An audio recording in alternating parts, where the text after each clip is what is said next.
민주시민교육을 적극적으로 추진하고 있습니다. 조금 어렵고 그리고 거창하게 좀 느껴질 수 있거든요. 헌법이 민주시민교육을 위한 매우 훌륭한 교과서다라고 생각을 합니다. 함께 연대하면서 여러 가지 답을 만들어가는 주체적 의지를 가진 멋쟁이 민주시민으로 자라나기를 희망합니다.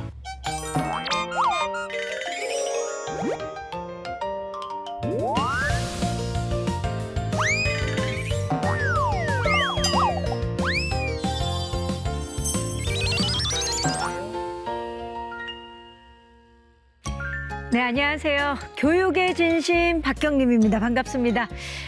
미국의 철학자 존 듀이는 민주주의는 단지 정부의 한 형태가 아니라 함께 살아가는 방식이다라고 말을 했습니다. 나와 다른 목소리에 귀를 기울이고 서로의 생각을 존중하고 함께 답을 찾아가는 그 힘. 그 힘은 어른이 되어서 뭐 갑자기 생기는 것이 아니라 어릴 때부터 차근차근 배워가는 것이겠죠. 그리고 그 시작은 어쩌면 가장 작은 사회인 교실 안에서 만들어지는 걸지도 모르겠습니다. 자, 우리 아이들이요. 학교에서 무엇을 배우고 또 어떤 경험을 해야 하는지 늘 고민 또 고민하는 분입니다.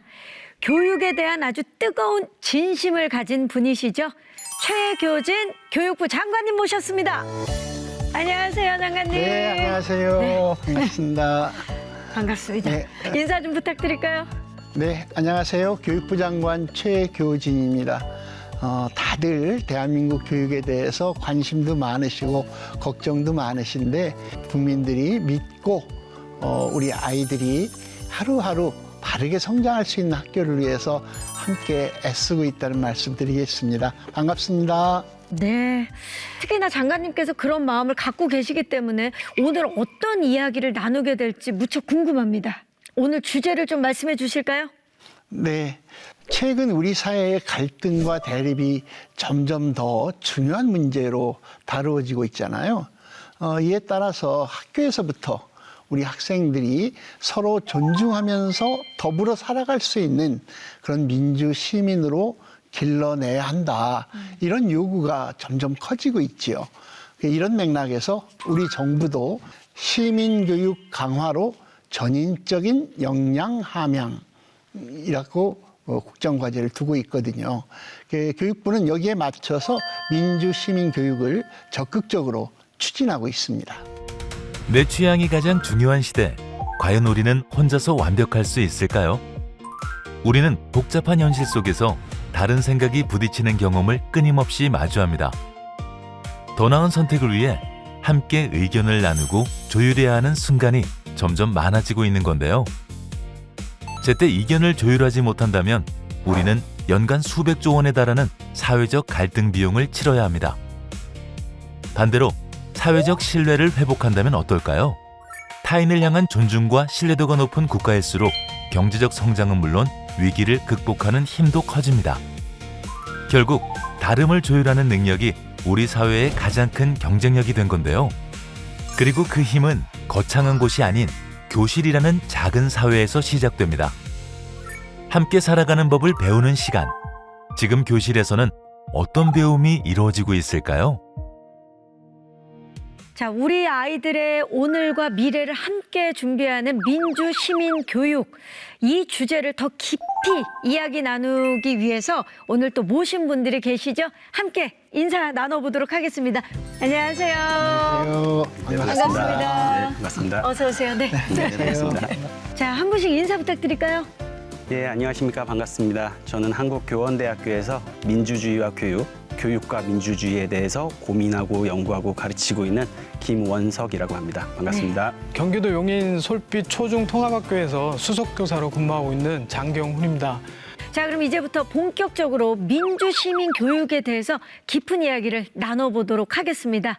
자, 많은 분들이 민주시민 교육이라고 하면은 조금 어렵고 그리고 거창하게 좀 느껴질 수 있거든요. 근데 사실 아이들이 학교에서 뭐 친구들과 또 의견을 나누고 서로 또 이견을 조율하고 함께 규칙을 만들어가는 그런 경험 모두가 어쩌면 이 교육의 일부일 수도 있겠다라는 생각이 들거든요. 교수님, 이 민주시민 교육을 가장 쉽게 설명하면 어떤 교육이라고 할 수 있을까요? 네, 일단 민주시민교육은 말 그대로 민주적 시민으로의 성장을 돕는 교육이라고 말을 할 수 있을 것 같습니다. 크게 두 가지 차원에서 저희가 생각해 볼 수 있을 것 같아요. 하나는 민주주의를 지탱하고 있는 이념이나 가치, 그리고 민주주의를 작동하기 위해 마련된 제도나 절차에 대한 학습을 의미하고요. 다른 한편에서는 우리가 사회 속에서 살아가면서 특히 나와는 다른 필요나 요구를 지닌 사람들과 어떻게 조화롭게 살아갈 것인가, 그러한 삶의 태도를 배우는 교육을 의미한다고 볼 수 있습니다. 사실 우리 사회를 이렇게 돌아보면 갈등과 대립이 점점 더 커지고 있다는 생각이 들거든요. 예, 생각이 쉽게 막 부딪히고 다름을 조율하는 일이 조금은 더 어려워진 사회가 되지 않았나 싶습니다. 그리고 이럴수록 학교에서 배우는 민주 시민 교육의 의미가 정말 중요해지는 것 같다라는 생각이 드는데요. 장관님, 왜 지금 이 교육이 꼭 필요하다고 보시나요? 사실은 그 대한민국 민주공화국이고 우리 모두가 지향하는 게 민주사회라면 모든 학교에서 언제나 민주 시민 교육이 바탕에 깔려 있어야 되지요. 그런데 우리 사회가 갈등과 대립의 문제가 매우 심각합니다. 이럴수록 중요한 게 갈등을 없애는 게 아니라 민주적으로 그 갈등을 해결하는 힘을 기르는 것이라고 생각하거든요. 따라서 교육을 통해서 학생 한 사람 한 사람이 서로 다른 생각을 존중하면서 공동체 문제를 함께 해결할 수 있는 시민으로 성장하도록 지원해야 하고, 이런 맥락에서 단순하게 지식을 전달하는 것을 뛰어넘어서 사회 문제에 학생들이 관심을 가지고 책임 있게 참여하는 시민을 기르는 민주시민 교육이 우리 사회에 지금 반드시 필요한 교육이라고 볼 수 있을 겁니다. 이렇게 말씀을 듣다 보니까 근데 이런 생각이 좀 궁금한 게 생겼는데, 민주시민, 이 그런 시민의 역량을 기르기 위한 민주시민 교육이 정확히 이제 어디까지를 말하는 건지도 궁금해요. 또 이제 어떤 것들이 있는지 좀 구체적으로 궁금합니다. 좀 말씀 좀 여쭐 수 있을까요, 교수님? 네, 민주시민교육은 그것이 다루고 있는 주제라든지 내용이라든지 방법에 따라서 그 스펙트럼이 굉장히 넓습니다. 그래서 예를 들어서 우리 사회가 지향하고 있는 가치라든지 아니면 우리 사회가 어떻게 작동하는지 그 작동 원칙이라든지 이런 것들에 대한 기본적인 이해에서부터 시작해서요. 주권자로서 우리가 일상적인 공간에서 또 정치사회적인 공간에서 어떻게 다양한 참여를 통해서 의사결정에 영향력을 미칠 것인지 그 구체적인 방법들을 배우는 교육도 포함이 됩니다. 그 밖에도 우리 사회에 존재하는 수없이 많이 존재하는 다양한 사회적 현안들, 그리고 갈등적 사안들에 대해서 우리가 어떻게 다른 사람들과 소통할 것인지, 그 소통의 과정에서 우리가 어떻게 이러한 문제들을 해결해 나갈 것인지 매우 실천적인 차원의 문제를 다루고 있기도 합니다. 생각했던 것보다 이 민주시민 교육의 범위가 굉장히 넓네요. 예. 자, 좋습니다. 그 중에서도 저희가 1부에서는요, 이 헌법과 선거 교육을 중심으로 좀 이야기를 나눠보도록 하겠습니다. 자, 장관님께 좀 여쭐게요. 이 두 가지가 왜 중요한지, 어떤 의미에서 이 민주시민 교육의 중요한 출발점이라고 말할 수 있는지 좀 말씀해 주시죠. 헌법이야말로 우리 대한민국이라고 하는 공동체를 형성하고 있는 국민 모두가 합의한 우리의 지향이기도 하고 우리가 함께 하기로 한 약속이잖아요. 그런 면에서 민주시민교육의 출발점으로 그 헌법, 그리고 헌법에 따른 선거 교육을 강조할 수밖에 없는데요. 이 두 가지가 민주주의의 가장 기본적인 제도적인 토대이기 때문일 겁니다. 말씀드린 것처럼 헌법은 우리 국민의 권리, 그리고 책임, 그리고 대한민국이라는 국가를 어떻게 운영하는가 하는 운영의 원리를 담고 있어서 우리 학생들이 민주주의의 기준이나 방향을 이해하는 데 핵심적인 역할을 합니다. 또 선거는 이런 헌법적인 가치를 실제로 구현하는 가장 중요한 참여 방법이지요. 따라서 선거 교육을 통해서 학생들이 그 우리 사회, 민주사회의 주권자로서 역할을 배우게 될 겁니다. 결국 헌법이 무엇을 기준으로 살아갈 것인가를 알려준다면 선거 교육은 그 기준을 어떻게 실천할 것인가를 배우게 하는 출발점이라고 생각합니다. 자, 말씀하신 것처럼 이 헌법은 단순히 법 조항을 배우는 것이 아니라 우리 사회가 어떤 가치를 바탕으로 함께 살아가는지 그것에 대해서 배우는 일이기도 할 텐데요. 자, 그렇다면 아이들에게 이 헌법을 가르친다는 건 구체적으로 어떤 의미인지. 저는 헌법이 민주시민교육을 위한 매우 훌륭한 교과서다라고 생각을 합니다. 그것은 단순히 헌법이 이 시민으로서의 권리와 의무를 명시한 최상위법이기 때문에만은 아닙니다. 헌법이 중요한 것은 그것이 우리 사회의 지향점에 관한 사회적 합의의 결과이기 때문입니다. 즉 헌법을 통해서 우리는 개인과 사회가 어떻게 함께 번영할 수 있을지, 그리고 그동안 얼마나 많은 사람들이 얼마나 다양한 민주적 참여와 실천을 통해서 우리 모두가 함께 추구해야 할 가치와 원칙들을 도출하고자 노력해 왔는지 그걸 확인할 수 있습니다. 저는 이것을 헌법 정신이라고 부르는데요. 이러한 헌법 정신에 대한 교육은 우리 아이들이 권리의 담지자로서 시민일 뿐만 아니라 동시에 공동체에 대한 의무를 지니는 아주 균형 잡힌 시민으로 살아가는데 큰 역할을 할 것이라고 생각합니다. 자, 그럼 이런 좋은 가치들이 이 아이들의 삶 속에서 얼마나 실감나게 느껴지느냐가 사실 핵심이지 않겠습니까? 사실 초등학생들한테는 헌법, 민주주의 이런 게 좀 어렵게 느껴질 수도 있잖아요. 아이들이 이런 경험을 좀 어떻게 받아들이는지가 궁금해요. 저는 이제 세계사하고 막 엮어서 얘기를 해요. 재밌게 해주시는구나. 아이들이 일단 안 들어본 거잖아요. 그래서 되게 재밌어합니다. 예. 시민의 민주주의와 인권을 법이 어떻게 촘촘히 보호하는가, 이 부분을 이제 중점적으로 배우고 있어요. 수업을 통해서 아이들이 법의 보호막 안에만 있다가 보호막을 보게 돼요. 그리고 보호막 밖을 다시 쳐다보게 되는 과정을 거치거든요. 근데 헌법 전문의 문장 한 줄 한 줄을 읽어보면 세계와 우리나라의 그 민주주의와 인권 신장의 역사를 그대로 배웁니다. 독립운동이 왜 중요한가? 제헌절은 왜 필요하지? 이런 것들 알게 되는 거거든요. 태어날 때부터 존엄한 존재였던 본인이 이 누리는 권리는 그냥 주어진 것이 아니라 그 권리를 얻기 위해서 노력한 사람들의 흔적을 보는 게 저는 우리 교육의 핵심이라고 보고요. 민주주의의 인권의 발자국에 아이들은 감탄합니다. 법이 내 삶에 중요한 영향을 미치는 걸 알게 되었다. 그리고 약속은 지킬 때 빛이 난다. 이런 반응을 보입니다. 진짜 생생한 교육 현장을 들려주셨어요. 자, 그렇다면 이런 배움이 실제 교실에서는 또 어떻게 펼쳐지고 있는지 이제 많은 분들이 궁금해하실 것 같아서 현장을 영상으로 준비를 해봤습니다. 용인 솔비초등학교로 가보시죠.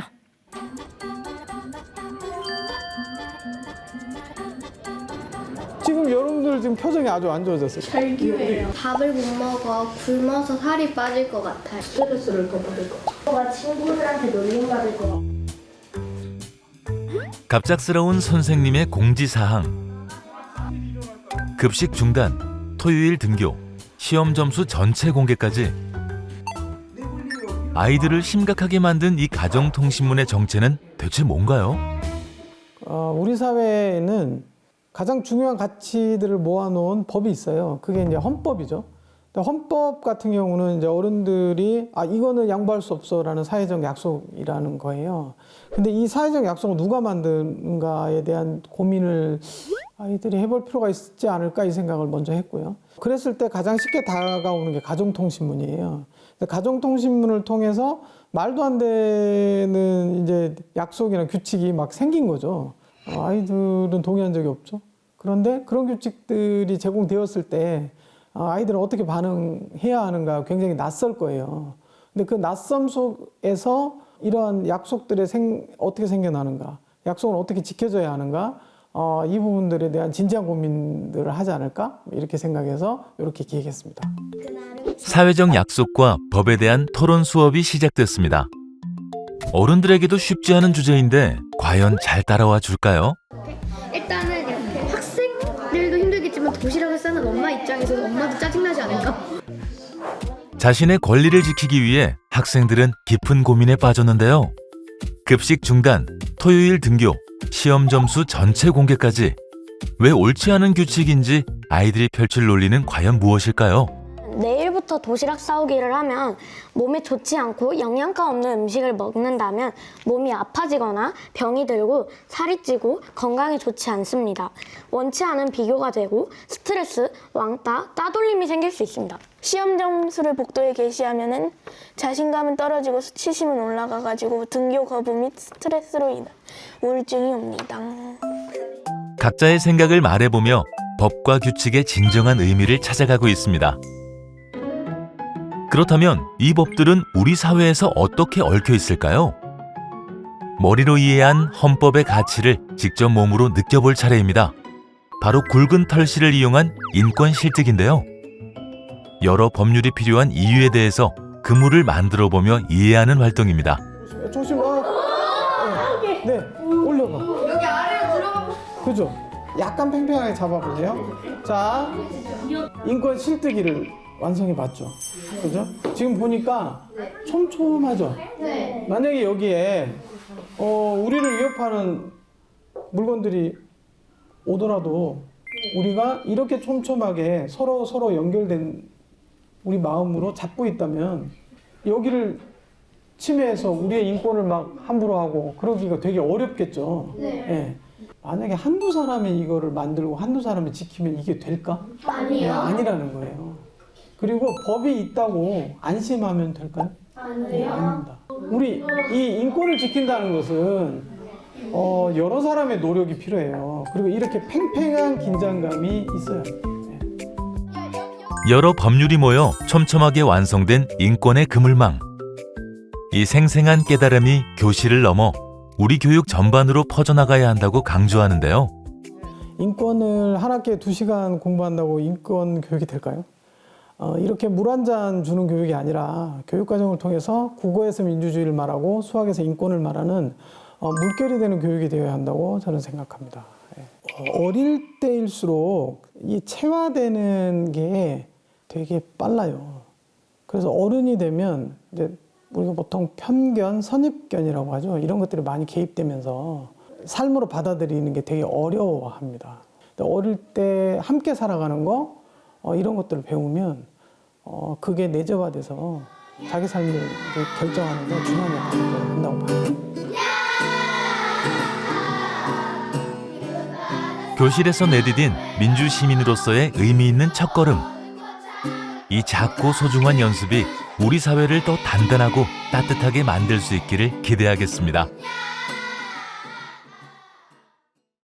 네, 초등학교 현장 영상을 보고 왔는데 사실 헌법이라는 다소 큰 주제, 아이들에게는 좀 어려울 수 있는 주제를 수업 안에서 굉장히 생생하게 그리고 공감할 수 있게 수업이 진행되고 있네요.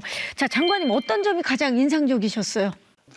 헌법 하면 이게 매우 좀 추상적인 그런 개념이잖아요. 그런데 이걸 아이들의 일상적인 경험 속에서 매우 생생하게 이해할 수 있게 수업을 구성했다는 겁니다. 어쩌면 우리는 국가 교육 과정이 있지만 지역 교육 과정을 넘어서 선생님만의 교육 과정이 필요하다는 생각을 다시 한번 할 수 있었습니다.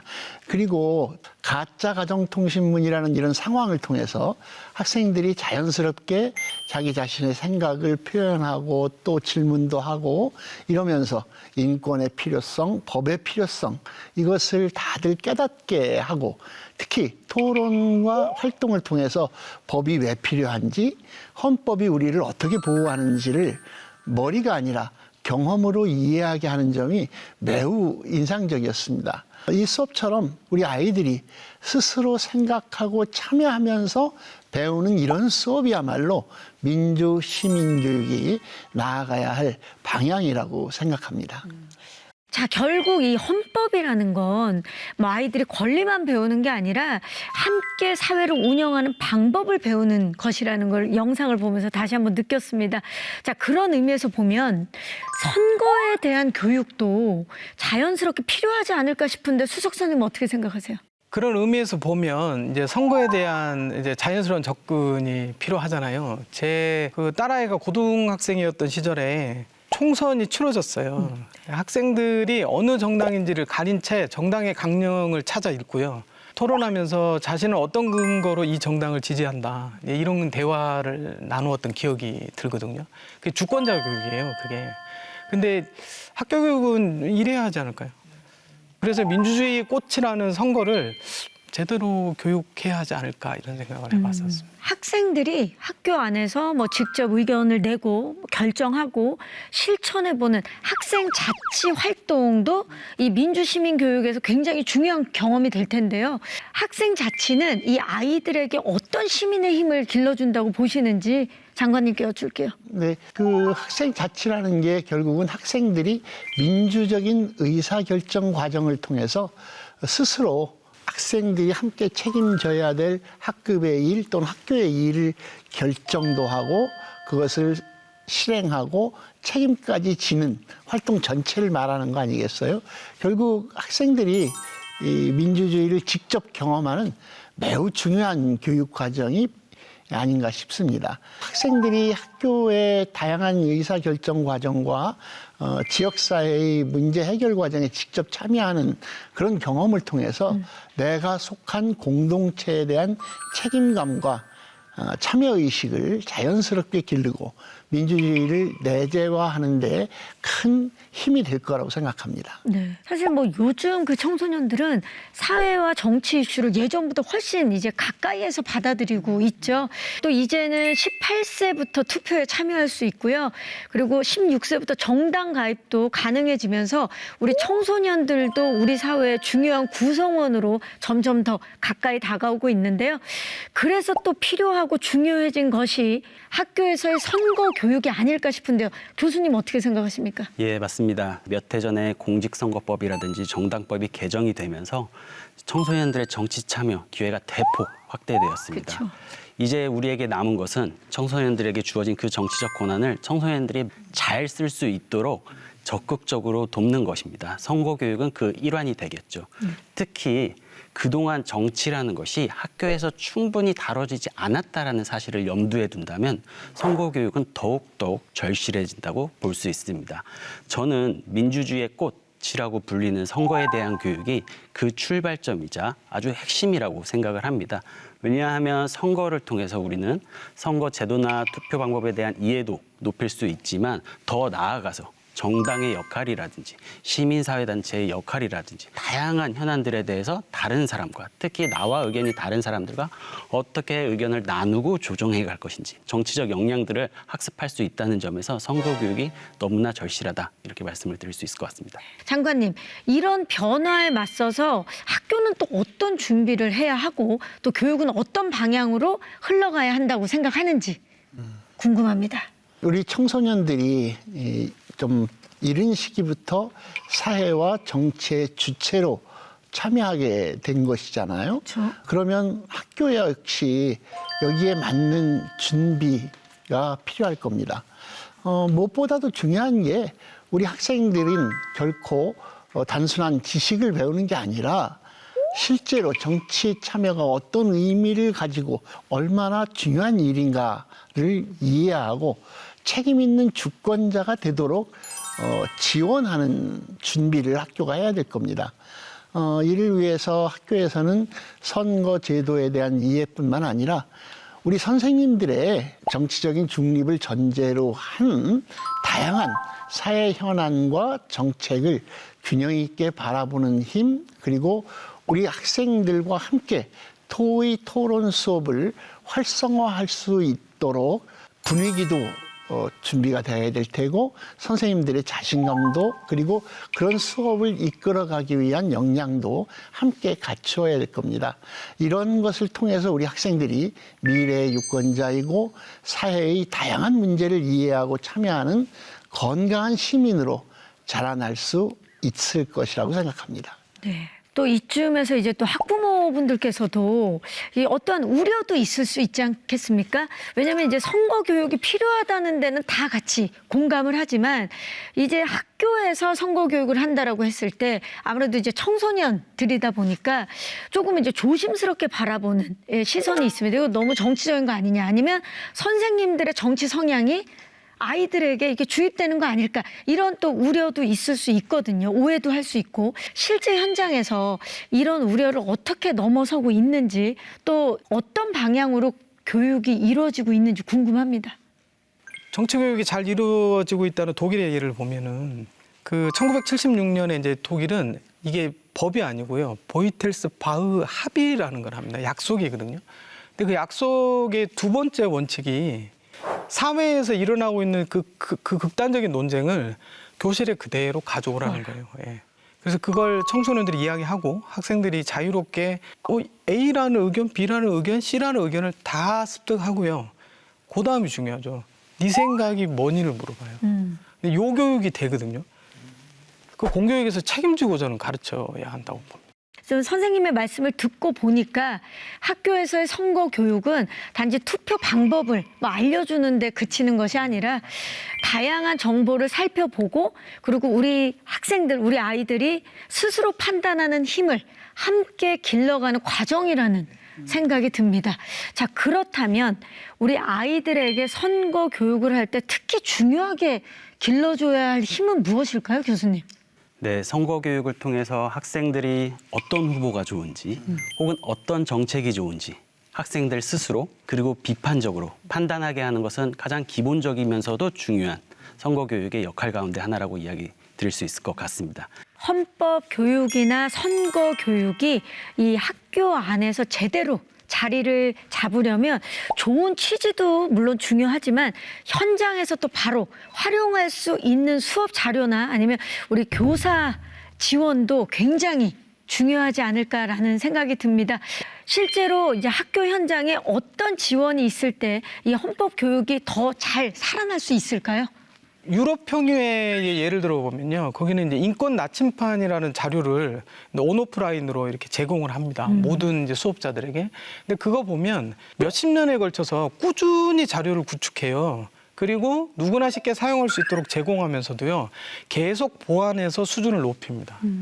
우리가 이런 게 필요하거든요. 한 10년, 20년, 30년 이렇게 연수가 축적되고 그 연수들이 오롯이 선생님들한테 그 노하우가 전해질 때 저는 민주주의 교육은 뭉게뭉게 잘할 거라고 생각하고요. 자, 학교 현장에서 뭐 헌법 교육이나 선거 교육이 보다 살아있는 배움으로 이어지기 위해서는 학교 안팎에서 이렇게 다양한 민주주의 경험이 가능하도록 제도적 기반을 갖추는 게 굉장히 중요할 것 같습니다. 장관님, 교육부에서 또 앞으로 어떤 정책적 지원을 해주실 건지 궁금해요. 그 헌법 교육이나 선거 교육이 진짜 학교 현장에서 살아 움직이기 위해서는 무엇보다도 우리 선생님들과 학교가 자율적으로 다양한 교육 활동을 펼치실 수 있는 여건을 만들어드리고 그것을 지켜드리는 일이 가장 중요할 것입니다.